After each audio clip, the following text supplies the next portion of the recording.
Energy.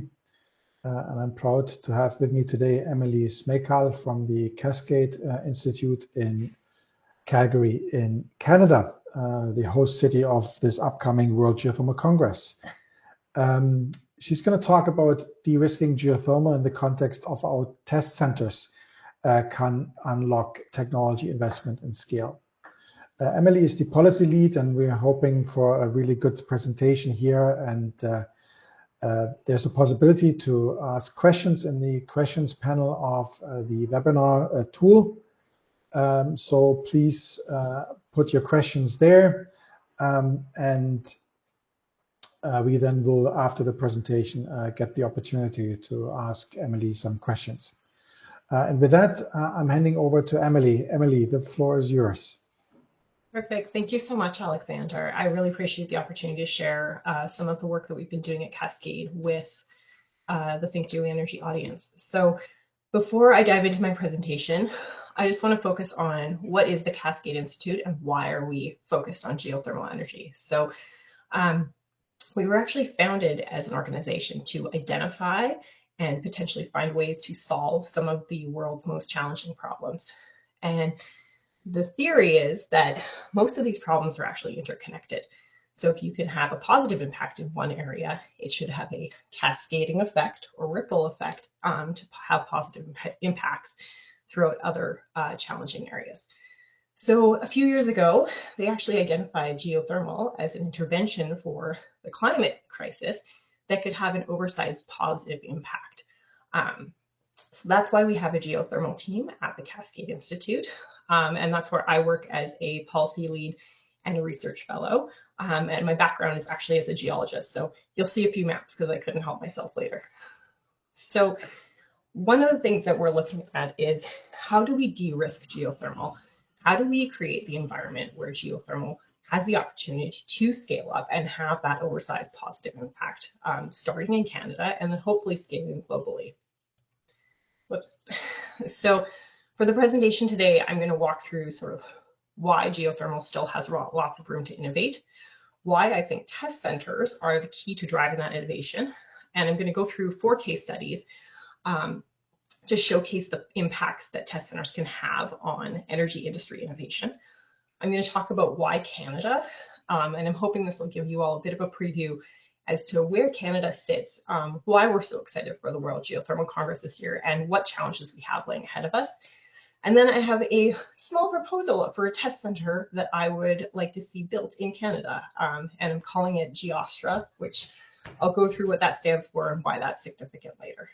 So geothermal energy and innovation. The world needs more power, regardless of what we do on net zero policy, regardless of what track we take. We know that globally, there's going to be an increased demand for electricity going forward. Emerging industries like AI and carbon management only amplify what we're already seeing. So geothermal has a unique opportunity to fill that void. It's reliable, it's base load, and we know that it could be a strong renewable contributor to filling that increased demand for electricity. I'm preaching to the choir, and I fully understand that, but I just want to make sure that we understand that we're going to need more power in the future, regardless of what we do, and geothermal has a key role to play in that. But if you look at this graph from the IEA, we see that the geothermal potential that we're accessing right now is just the tip of the iceberg. We need to be able to drill deeper to fully harness the full potential of geothermal energy for electricity generation. So you can see that the top half of that graph is sort of the 7 to 8 kilometer, the energy within 7 to 8 kilometers of the surface of the Earth's crust. And the technology we have right now, it lets us get to 3 to 5 fairly economically. Anything beyond that, technically viable maybe, but not economically viable yet. So we know that there's all this energy down there, but we're also starting to see that there is an incredible amount of investment and potential profit also tied to this. So as we see this increased demand for electricity, we also are seeing this increased market. So there's, again, another graph from the IEA showing that there's a potential US $2.5 trillion investment opportunity in the next 25 years within this geothermal energy market. And this is specifically just for next generation geothermal, so just for that deeper section of that last chart. So we know that there's this incredible opportunity. We know we're probably going to have to innovate to get there. How do we accelerate innovation? So Michael Porter has a theory that national prosperity is directly tied to our ability to innovate. So, and where do we want to innovate? We want to innovate in areas where we have a advantage. So we have a domestic market, we have world-class inputs, and we have an intense local rivalry because invention is driven by competition. So when I look at geothermal energy, why does it still need this innovation? This graphic is supposed to show the timeline to commercial deployment. So on the x-axis we have time. On the y-axis we have the market value of the geothermal industry. So that curved black line going through the center of the graph is the same curved black line from the IEA graph that I showed a couple slides ago, this one. But what I've tried to do here is show that while we have de-risked geothermal in high temperature shallow basins, which is our hydrothermal, and we've seen really great success, particularly in the United States in extensional basins, there's still a lot of geology that we haven't de-risked geothermal in. There's still a lot of innovation that needs to happen for us to be able to cost effectively drill deeper than 5 kilometers and eventually get us to geothermal anywhere and achieve the full potential of that market.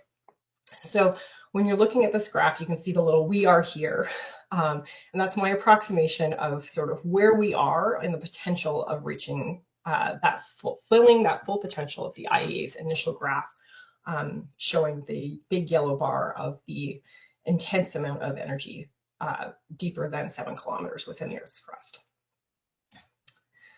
So how do test centers fit into all this? So the answer to my question of how do we accelerate innovation is the title of my presentation. So I think test centers are a catalyst to innovation. So geothermal, one of the key problems that I'm seeing, particularly in Canada right now, is that we have 2 buckets of geothermal companies. We have geothermal technology developers and we have geothermal project developers. Now, geothermal technologies are what we're going to need to drive that innovation forward so that we can access the full geothermal potential of geothermal energy in the Earth's crust. So the issue is, though, that geothermal technologies are quite often being forced to also become geothermal project developers. It's very hard to find a well owner who will let you test a new technology in the subsurface of their already very costly and slightly risky well.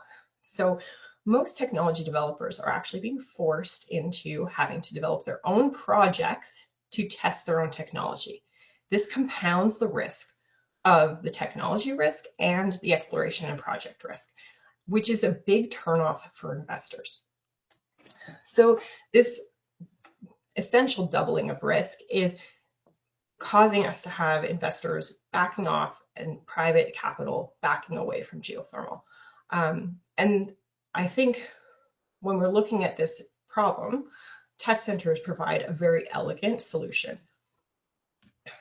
So I'm going to walk through a series of case studies for historical ones to try and sort of showcase the fact that with an influx of public capital and with an influx of a publicly available subsurface test site, not all these are subsurface, but we can leap over that compounded risk and we can get into being able to test technologies and drive innovation forward faster than we would be able to otherwise. So the first case study looks at NASA's wind energy program, which ran in the 1970s and 1980s. I feel like I missed a slide. There we go. And so what they did is they built a series of windmills at a test facility. And with each iteration, you can see that they got lighter wind turbine blades, larger turbine blades, and increasing number of power. And over the course of the operation of this test site, they were able to decrease the weight of the turbine blades by up to 50%, and while still generating 20 times more power than their initial design. And you can see this chart shows the power output of wind turbines over the course of time. And you can see where the NASA Wind Energy Program was doing their testing. And then you can see private industry picking up those learnings and taking off and making this a commercially viable technology after that. So this publicly funded test center drove innovation, allowed for the piloting and testing of technologies that was then picked up and funded by private enterprise. So the next one, I'm sure most of you in the geothermal industry have heard of this, but it's the Frontier Observatory for Research in Geothermal Energy, or FORGE. FORGE is a geothermal test site in Utah, and it's run by the University of Utah, but it is funded by the US federal government's Department of Energy.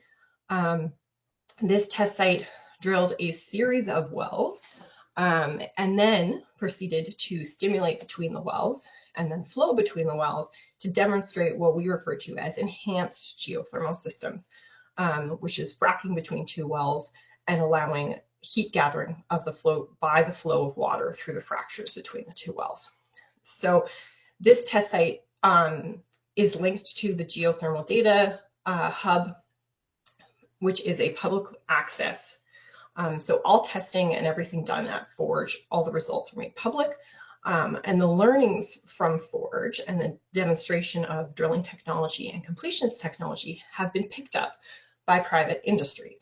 Fervo, who I'm sure you've all heard of, is operating one of their projects right next door to FORGE, because FORGE not only de-risked the local geology in the Great Basin in Utah, but they also de-risked some use of new drilling technologies adapted from oil and gas, and use of shale gas stimulation technologies for geothermal demonstrated at FORGE. So Fervo has taken what FORGE started, which was publicly funded, and they've used that to be able to attract incredible amounts of private capital. And I think you've probably all seen the recent announcements of their $400 million raise that they just completed. Whoops. So this is a similar graph. You're going to get a theme here shortly. But this is the increase in next generation drill rates by year. And so you can see, now this graph, I don't have as big of a time tail on the end because we're still very much in the early stages of proving out and innovating in this space. But you can see that drastic jump in drill speeds thanks to the operations and testing and innovation that's occurred at FORGE. The third case study, I'm going to look at the Enhanced Gas Recovery Program. So again, we're focused in the United States, but this is the shale gas revolution story. So again, this was run by the Department of Energy, and this was actually a series of test centers. So they had a test center both on the East Coast and the West Coast, and they were using these to specifically de-risk the local geologies. So these test centers drilled a series of wells.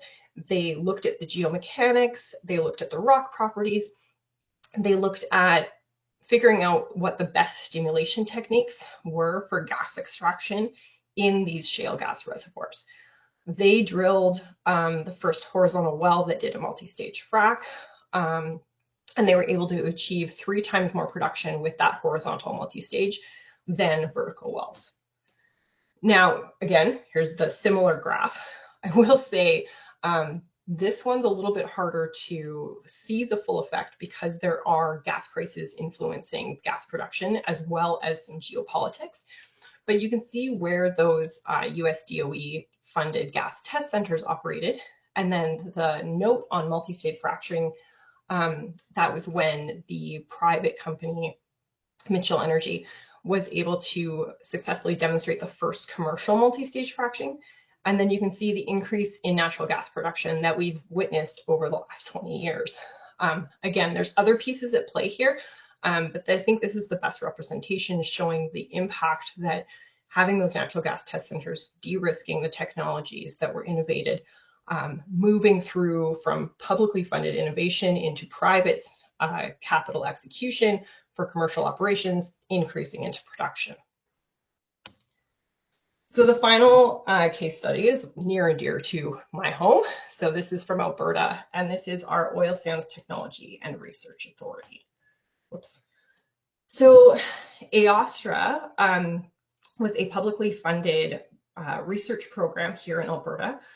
They knew that they had oil sands deeper than they could mine, but they didn't have the technology to get them out.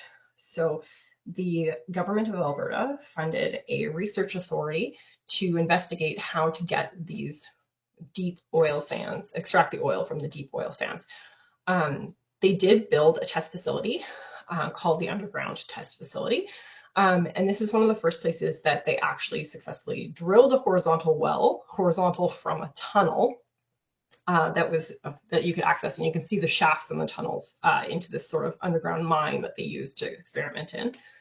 And what they did there is they demonstrated SAGD, which stands for Steam Assisted Gravity Drainage. You have two wells, you inject steam into the top one, and it essentially melts the oil off of the sandstone, and that oil drips down through the reservoir and is collected at the bottom well. And this is the technology that now dominates Canada's oil sands production. So this test site, they knew about this steam technology since the 1950s or 60s, but industry had always said that it was too costly to test and too risky.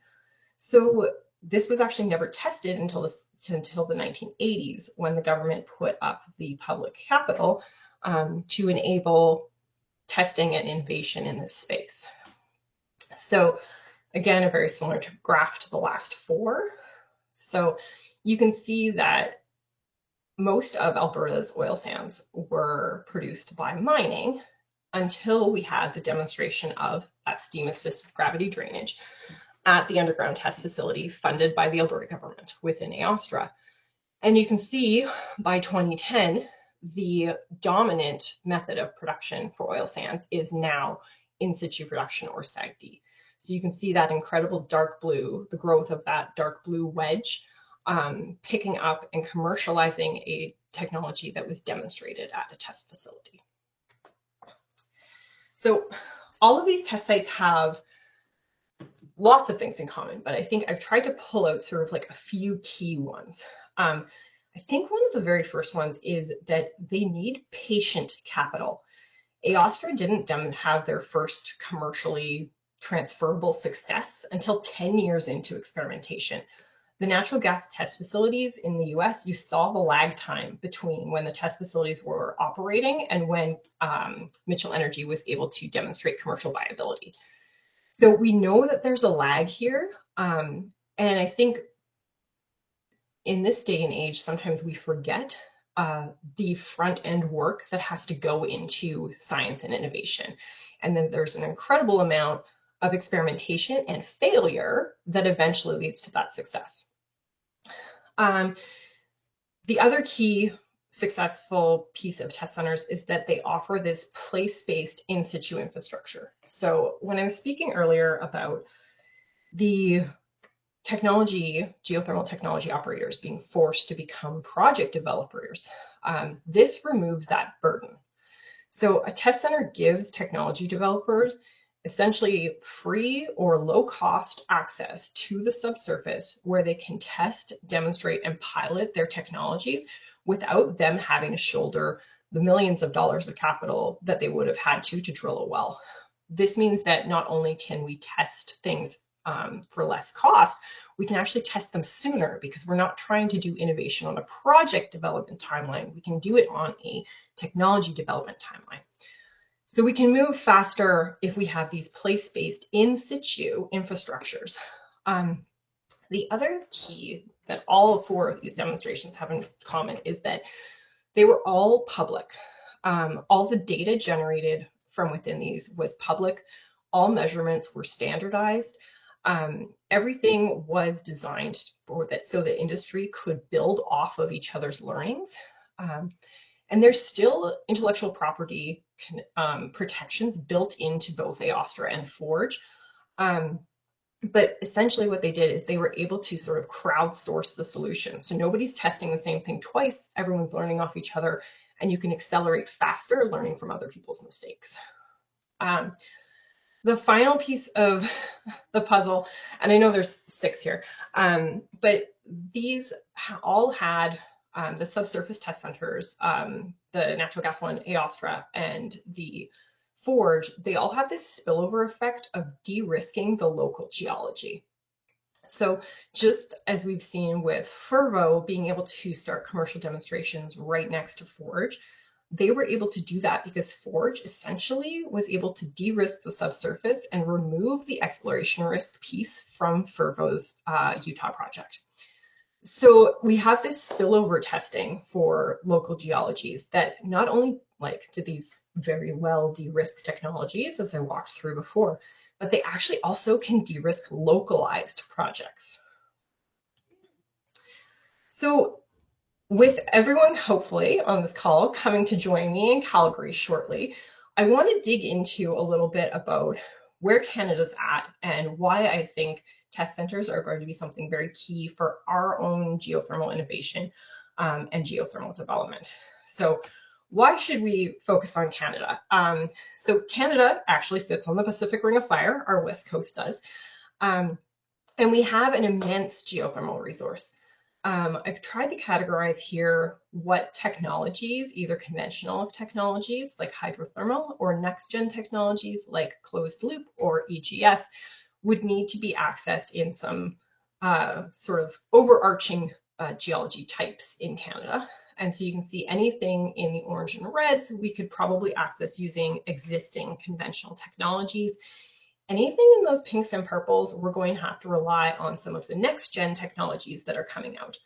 And that's because most of the pinks and purples exist in our Canadian Shield, which is some of the world's oldest rocks, which are exposed at the surface and have lost most of their radiogenic heat to the atmosphere. So this means that we're going to have to drill significantly deeper than we would anywhere else in the country to access geothermal heat, which brings us back to that initial IEA graph and why I think going deeper is going to be key.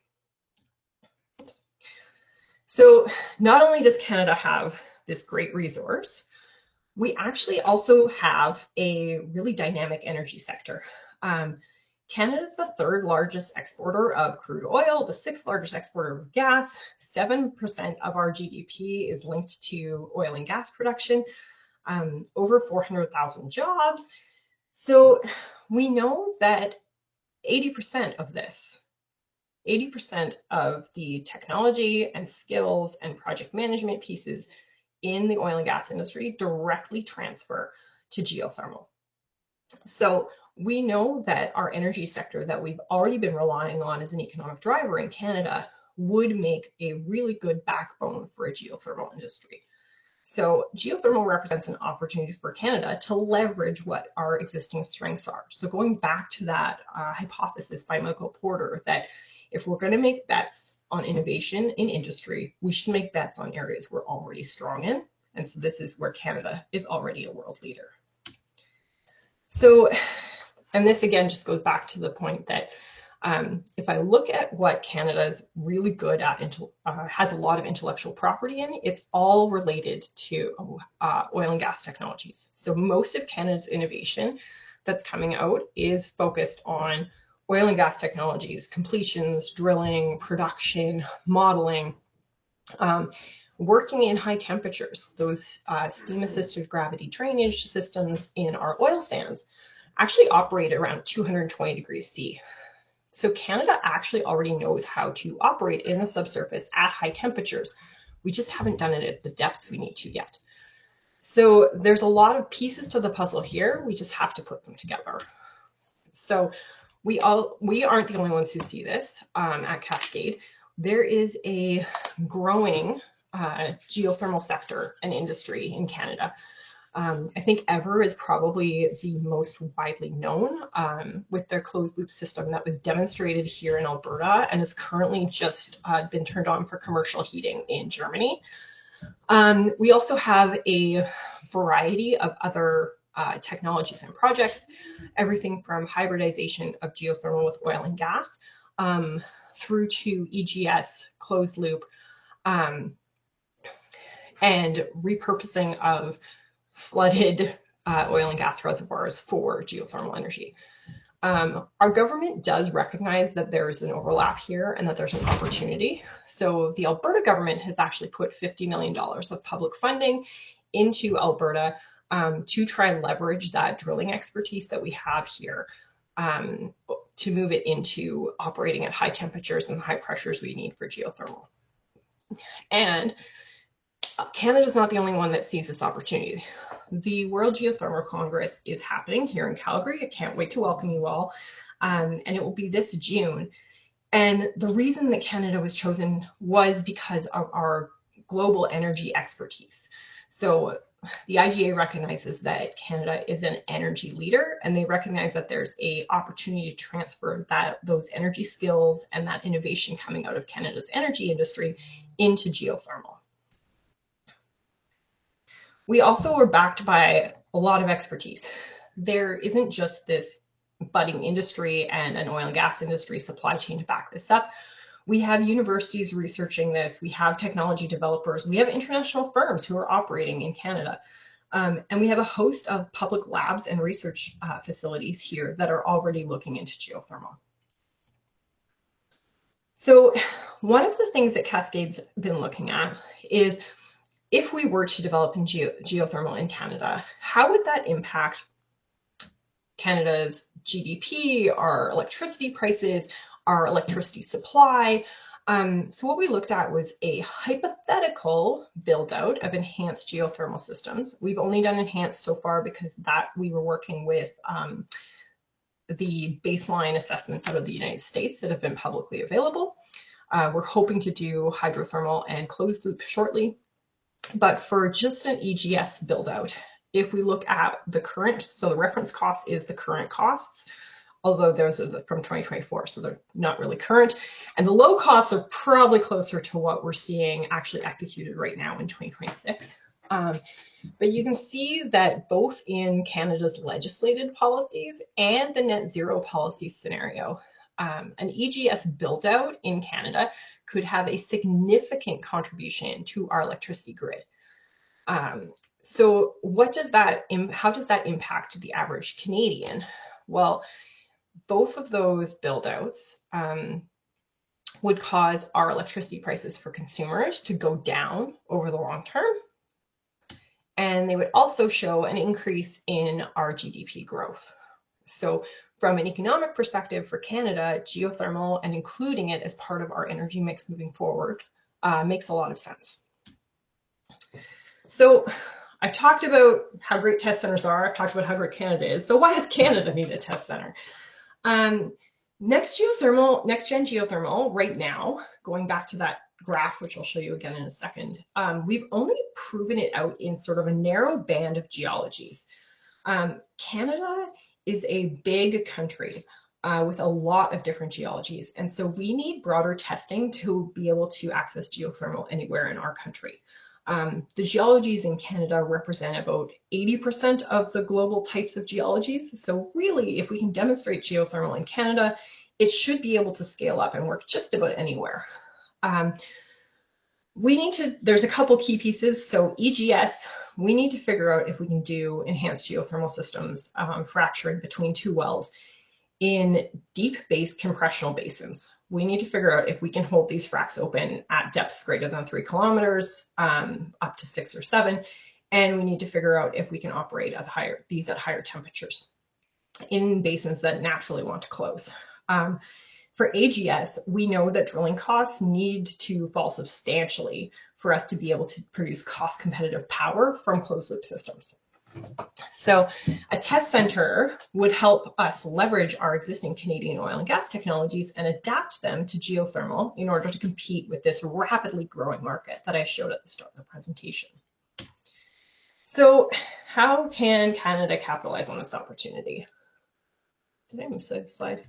Oh, yeah. Okay, so here's the why does Canada need test centers? So You can see on the bottom, I've sort of marked off where the majority of Canadian geology sits, in that we are going to need deeper drilling in Canada, and we're going to need to figure out compressional basins in Canada in order for us to access geothermal energy. So that's that pinks and purples on that original map that show that most of our country is going to require next gen innovation for us to be able to access geothermal in those locations. That's not saying we don't have fabulous resources on the West Coast now, but if we're looking countrywide, we're going to need innovation as well. So it's a now and a future opportunity for us. So how can Canada capitalize on this? So we have been talking about a geothermal science and technology research authority, and I'm sure you recognize the call out to the Alberta AOSTRA, so this would be a GEOSTRA, leaning on that oil sands test center as a Canadian-based example that we can point, that was very successful, that we can point to. So the proposal we've had for GEOSTRA that we think Canada needs would be 4 interconnected test sites across Canada in different geologies that would de-risk specific different basins, and be able to test different things. Ideally, this would be a group project with federal, provincial, university, and private enterprise all involved, doing applied research at these sites that would drive innovation. IP is a really challenging piece when we talk about test centers. So many companies now, their economic valuations are tied directly to their intellectual property portfolios. So some of the practices from those test centers that I had case studies for might not work in modern day. So we're looking into how we can both drive innovation while protecting the intellectual property of developers. Oops. So the key technology priorities that I think Canada would need to focus on in order to enable geothermal innovation that could be demonstrated here and then hopefully scaled up globally. We need to be able to decrease drilling time. So we need to be able to drill faster, and we need to be able to drill cheaper. We need to figure out how to work in high temperatures. So super hot rock, Clean Air Task Force has done a really good job of bringing up the potential of super hot rock. And we see a lot of companies starting to look into how to design around operations in temperatures up to 400 degrees Celsius. If we want to develop geothermal globally, this is something that we're going to have to unlock. Well completion. I talked about how we need to figure out how to both frack and maintain fracture opening at depth. There's also lots of pieces around completions technology for wellbore casing, production strings, anti-corrosion, thermal cements. So there's lots of pieces to figure out and innovate around for not just the physical completion itself, but the actual wellbore to make sure that it has the lifespan we need for a renewable resource. And finally, there's heat extraction. So we've demonstrated that we can make these reservoirs closed loop and fracturing in a couple spots, but we need to be able to demonstrate them in more geologies, and that's going to require additional innovation. So to summarize, this is basically why we think test centers are going to be key to unlocking technology, reducing costs, and catalyzing the scale up of geothermal. They provide a low-cost subsurface environment to test technologies in. They remove the additional risk of technology companies having to become project developers. They let us innovate faster because we're not operating on a project development timeline. And they allow for de-risking of the local geologies. We know that this is a proven solution. We've seen NASA Forge and the DOE Shale programs and AOSTRA all demonstrate that while there's this initial influx of public capital and public support into these test centers, they aren't a public fund forever. In every single one of those examples, there's a successful transition from the technologies demonstrated at the test centers with public money through to private capital and commercialization of those technologies in the real world. And we've seen that in all 4 examples. So we know that these test centers and removing that initial risk hurdle using public money actually crowds in private capital and essentially eliminates any of the risk private capital would have seen from these technologies and projects. So this is Canada's moment. We have top tier subsurface expertise. We're very good at drilling. We know that we have a great geothermal resource, but we also know that we need to innovate to be able to get access to all of it. So with a test center, it gives us the opportunity to leverage our existing oil and gas expertise, test the adaptations of those innovations for geothermal, and move them forward, push them forward into the commercial sphere much quicker than it would without a test center. So with that, I will say thank you. And I think we are open to any questions, right, Alexander? Yes, we are. Thank you. Thank you so much, Emily. Super interesting, of course, in the context of how we can, well, basically develop geothermal. How can we learn from others that have done it, and how do we improve? How do we get forward with geothermal in general, but also how individual countries can kind of help with certain projects to push things forward. And of course, you mentioned Forge, the Canadian angles. There are all kinds of, I guess, different things to talk about. But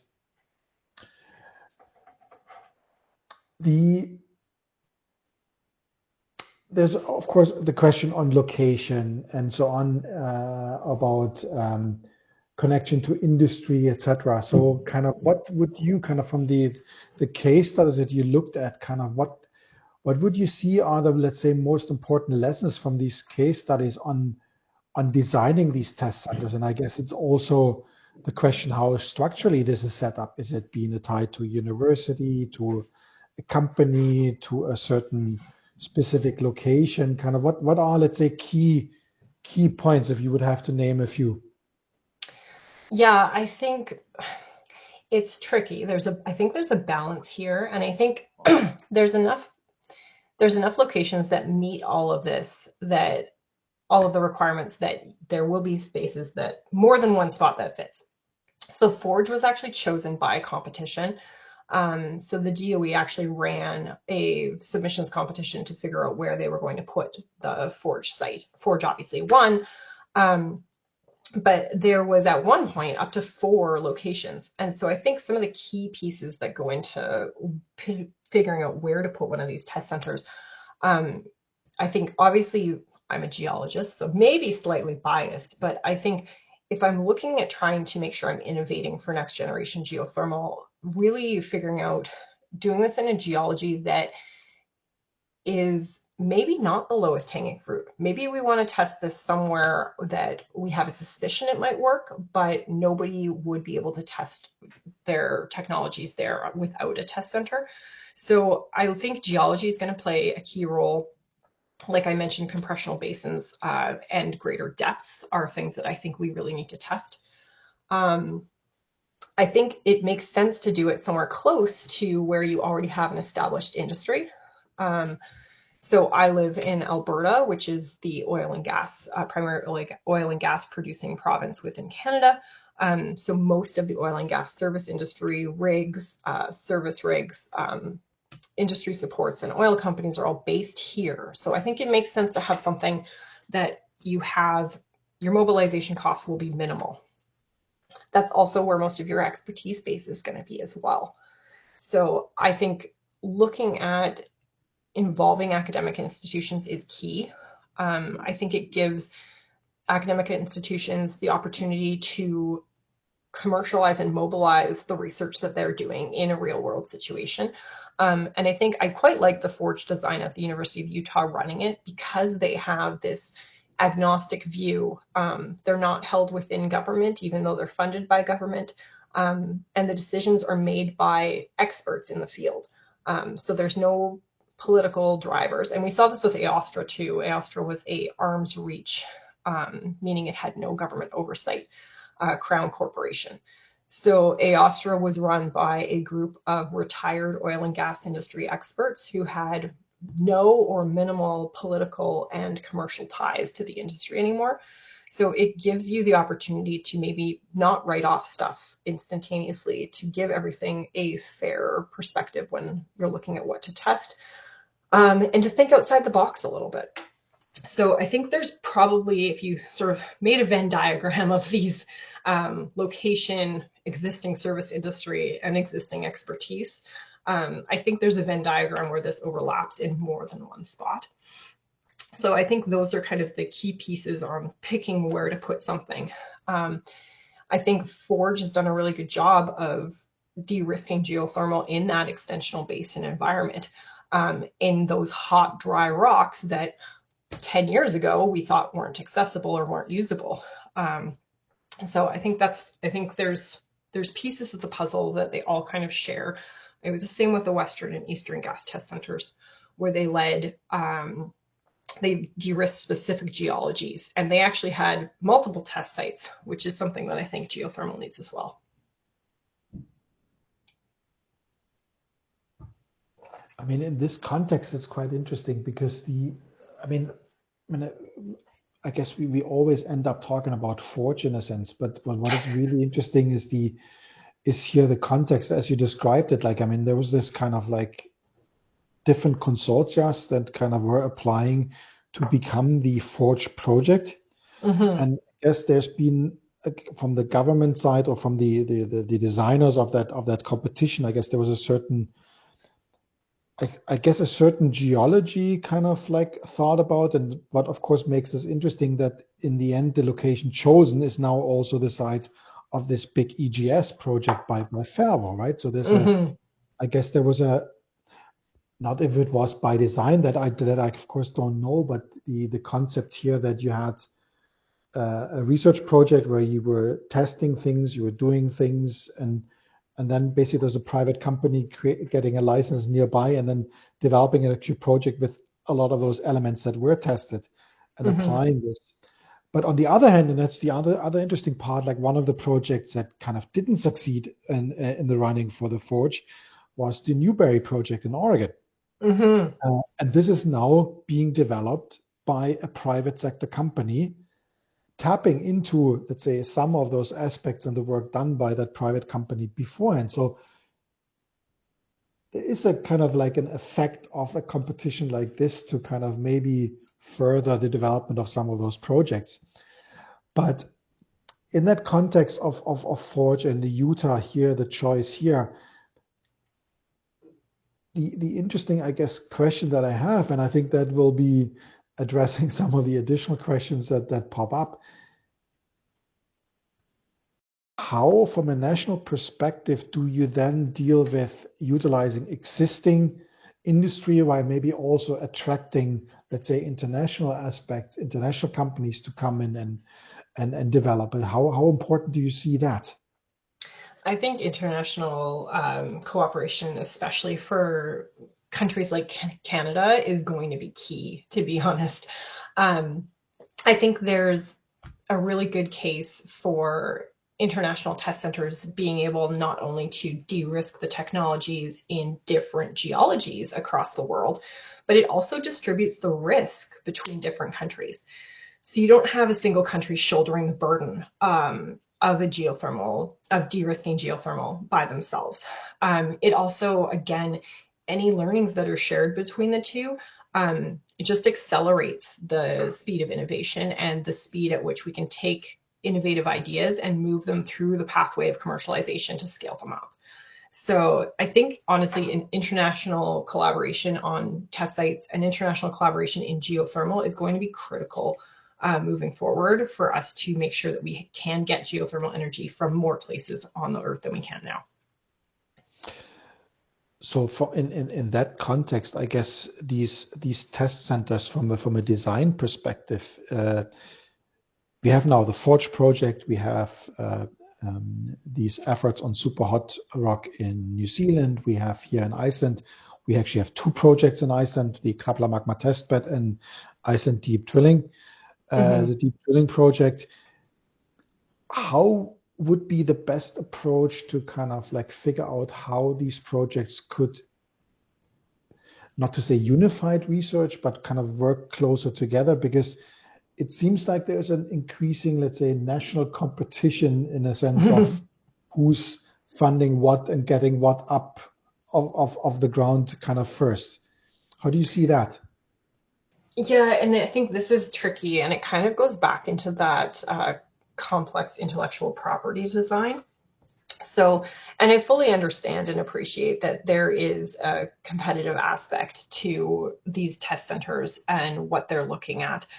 Um, it's when I look at what New Zealand and Iceland are doing, while they're similar, there is some overlap. I think that honestly, the key is going to be making sure that there is open and accessible and shared public data between the two. And I understand that that might be a little bit of a rose-colored glasses statement on my part, but I do see that sort of ripple effect and oversized impact of sharing the data. So all those test centers I mentioned, none of them were international collaborations, but we can see the ripple effect of the data shared from them throughout the globe. So we know that right now globally, most windmill designs look very similar, and most of them look like those original NASA ones that were designed. So most of the commercial windmills today that we're seeing at the large scale ones um, are based off of that, and that's because that data was shared. We see shale gas and fracking, and this is directly transferable to geothermal. The shale gas technology unlocked in the United States in the Permian was used in the Horn River in Canada. It's been used in Europe. Like, we've tested that fracking technology in other shale basins across the globe. And that's because that data was made publicly available. So it didn't just benefit the developers in their own country. It had this oversized impact of resource development globally. The oil sands in Alberta, there aren't very many of deposits like that globally, so I can't really speak to the global impact of that one. I think there's only one other analogy. But my hope would be that if, and I actually feel like Forge has done a really good job in making all of the data in the geothermal data repository publicly available. So while the developer still holds their initial intellectual property, all of their test results are made public. So even if you can't actually physically, you still have to go to the physical technology developer to purchase or use their specific downhole widget. But the learnings that come out of that could be used for other innovation cases. So they've done a really good job of actually making it very open and publicly available. So my hope is that we're already starting to see that ripple effect in geothermal of EGS has become more of a mainstream conversation. It is now viewed as a commercially viable technology. And I think part of that is due to the fact that Forge had that data available publicly for not just Vervo to use, but for everyone else to model off of. So my hope is New Zealand and Iceland and any super hot rock ones that come out, they'll have to specifically design their intellectual property to make sure they're protecting technology developers. But my hope would be that the results of any tests that are performed would be made publicly available, so people can build off of that globally. Yeah, excellent, man. I think, the advantage of geothermal, it's a relatively small industry still. Mm-hmm. So paths in between different players is much shorter than it might be in a larger and more mature, well, more mature, but larger sector like oil and gas. But no, super interesting. And I guess from a perspective of innovation, I mean, you mentioned kind of innovation in the context of these test centers here. The cross connection between the academic scientific life versus, let's say, companies that are trying to kind of develop things. How does that interaction work in reality, and how has it furthered basically innovation for these projects? So I think there's a key overlap here.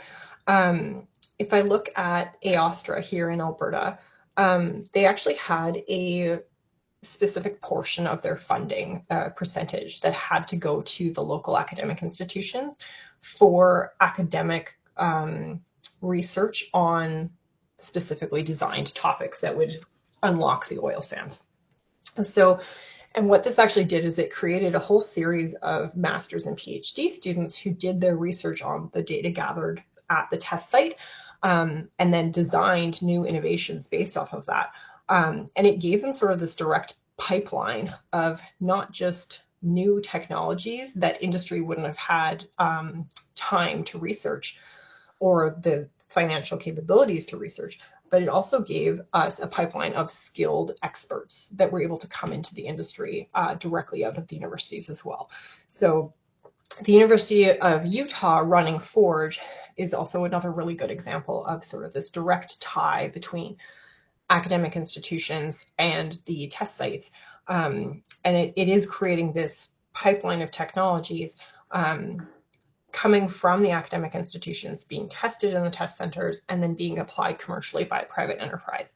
I think if we're looking at test center design going forward, having a requirement of involvement of academic institutions, either as partner proponents with innovators on tests, or involvement in evaluation of what should be tested, or funded research backed that will then back into the test center technologies, I think would be ideal. So I think there's this pipeline of not just technologies, but skilled expertise that we can grow by incorporating academic institutions into that workflow of the test centers. And in the context of, let's say, the Canadian test center that you are well proposing and working on, yeah, how would it help? Because I mean, of course, Canada has struggled a little bit in the context of geothermal just to really get it into the public discussion, into politics and so on. So it's been very tricky. Kind of, how do you see that could kind of really help, and why would it be important for Canada to kind of really fund something like this? Yeah, so Canada does have, we don't actually currently have a standalone geothermal power plant in our country. So this is something that's new to us. So what we're facing right now is that any geothermal project that's proposed in Canada is not only facing the typical exploration risk that you have, and maybe some technology risk, we're also looking at first of a kind risk because no one has done this here before. We did some research on geothermal in the 1970s and 80s during the oil crisis, and there's been some ongoing research within our government since then. But really, we've struggled to have much more than sort of a side interest. Canada is blessed with abundant natural resources. Most of our electricity grid is already provided by either hydroelectricity or natural gas. So until recently, our grids have functioned just fine and we haven't had a need for extra electricity. That's changing, and that's changing fast. So I think having geothermal test center would amplify, it would spark an idea in people's minds that this is something that's possible. This is something that Canada could do. This is a renewable baseload electricity that we should be including in our electricity grids.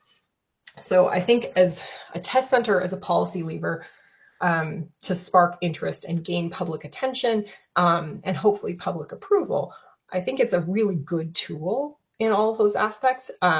There's a bit of a chicken and egg situation where it's hard to get approval for a test center for geothermal when very few people know about geothermal and what the potential of it is.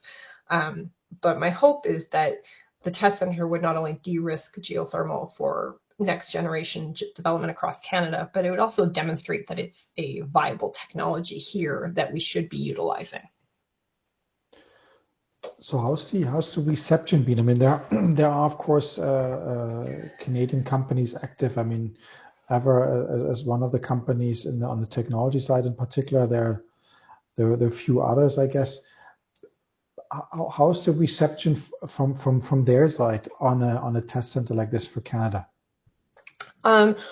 When we've spoken to the Canadian developers, we've actually had an incredible amount of support. And we've actually had support not just from our geothermal industry, but from Canada's overall energy industry. And And we're seeing a great example of this is the Alberta Drilling Accelerator. Our provincial government in Alberta allocated $50 million towards drilling research in our country or in our province. And the reason they did that is because cheaper, faster drilling advances all of Canada's energy industry. It doesn't just benefit geothermal. I think it benefits geothermal proportionately more, but it doesn't just benefit geothermal. It benefits all of Canada's energy industry. So we have a emerging and budding critical minerals industry. We have a legacy oil and gas industry. And so when we've proposed test centers to our industry partners, we've had a very positive reception because they can see the impact that it could have, not just for geothermal, but for a lot of what contributes to Canada's GDP. So a lot of our other incumbent and upcoming energy industries. Interesting. Yeah. No, I mean, and I guess, I mean, you mentioned an increasing energy demand, of course, as well, but for Canada, I guess energy security also becomes a big issue, correct? It does. And I won't get into global geopolitics with you, Alexander, but it is something that as Canada looks at the increased growing energy demand, it makes sense for us to have more of our energy produced and consumed domestically.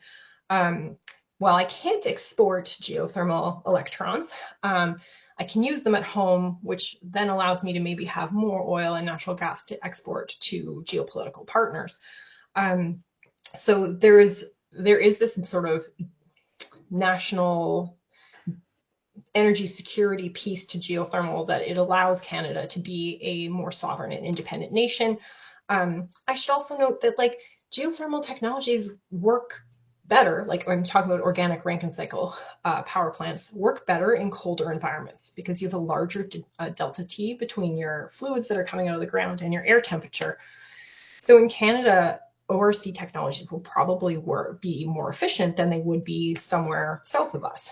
So when I look at what Canada could do, not only could we use this technology for producing and generating more energy, we could also look at using it potentially in our North and our high Arctic. And I know Iceland has a ton of experience in operating geothermal in high Arctic conditions. So I think that's something that naturally would make sense for Canada to look at as well from that geopolitical energy sovereignty and security position.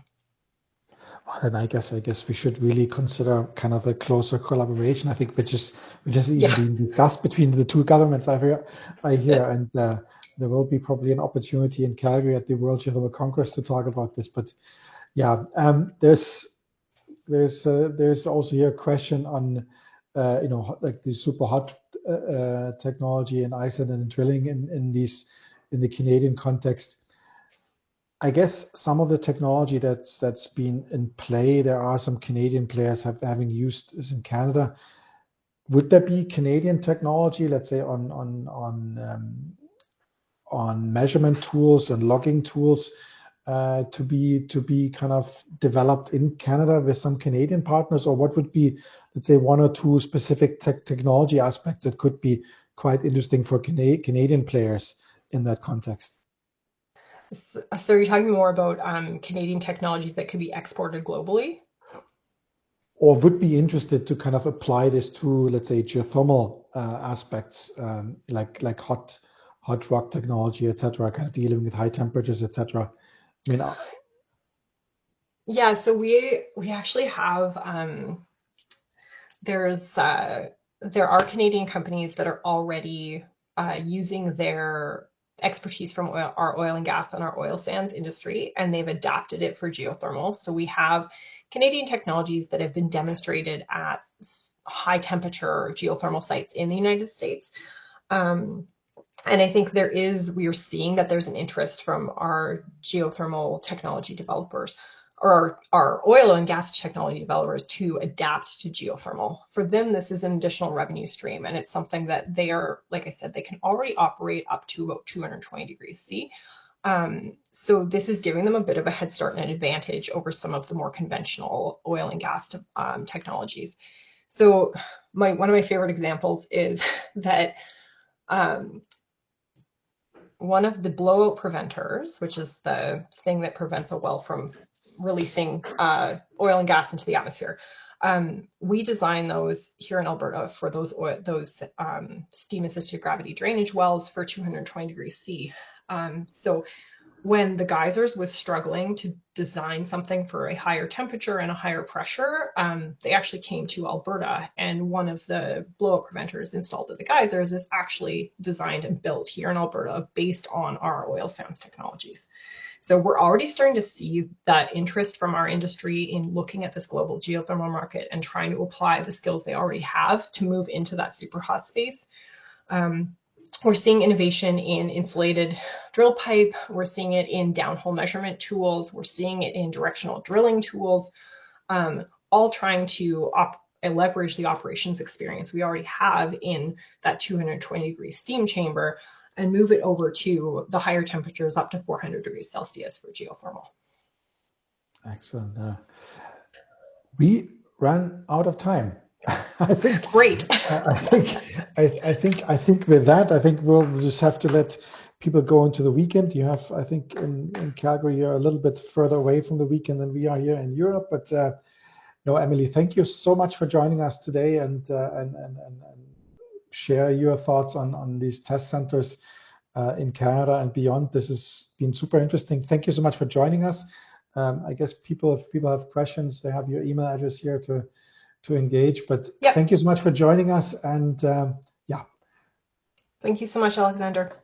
And with that, I'm wishing you all a great weekend and hope you join us at another webinar of ours. Thank you so much. Goodbye.